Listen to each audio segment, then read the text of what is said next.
कारण पाठीमागं कोणी जरी बडबड केली त्याचा अर्थ मराठीत वेगळा आहे, कुत्ता भुकताय हाती चलताय, बरोबर ना. पण जो पण कुत्रे तुम्हाला भुकत राहतील आणि तुम्ही डोलाने चालत असाल त्यावेळेस तुमचं कोणी काही करू शकत नाही.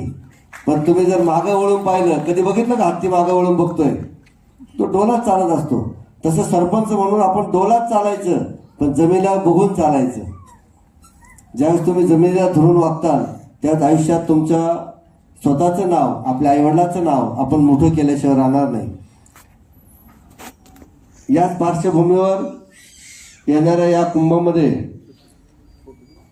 जगद्गुरू नामदेवराव खालसा म्हणजे ह्या कुंभाचा हे उपाध्यक्षपद माझ्याकडे आलंय. त्यामुळं मी सगळ्याला या कुंभामध्ये आमंत्रित करतो. आपल्या गावातील आपण सरपंच आहात, आपण सगळ्यांचा आधार कार्ड गोळा करायचे, ज्यांना ज्यांना कुंभाला यायचं आहे. कारण ह्यावेळेस कुंभामध्ये खूप कडक व्यवस्था आम्ही ठेवली की जोपर्यंत तुमच्याकडे कार्ड नाही, गाडीला पत्र नाही, तोपर्यंत तुमची गाडी आतमध्ये घेतली जाणार नाही. कारण मागच्या पार्श्वभूमीवर जो बॉम्बस्फोट झाला, या बॉम्बस्फोटाच्या पार्श्वभूमीवर यावेळेस आपण खूप कडक करतोय. आणि मागच्या वेळेस कुंभ छोटा भरला होता, पण प्रयागची हालत तुम्हाला माहिती, बरोबर. 1.5 महिना आमची खूप दमजाग झाली.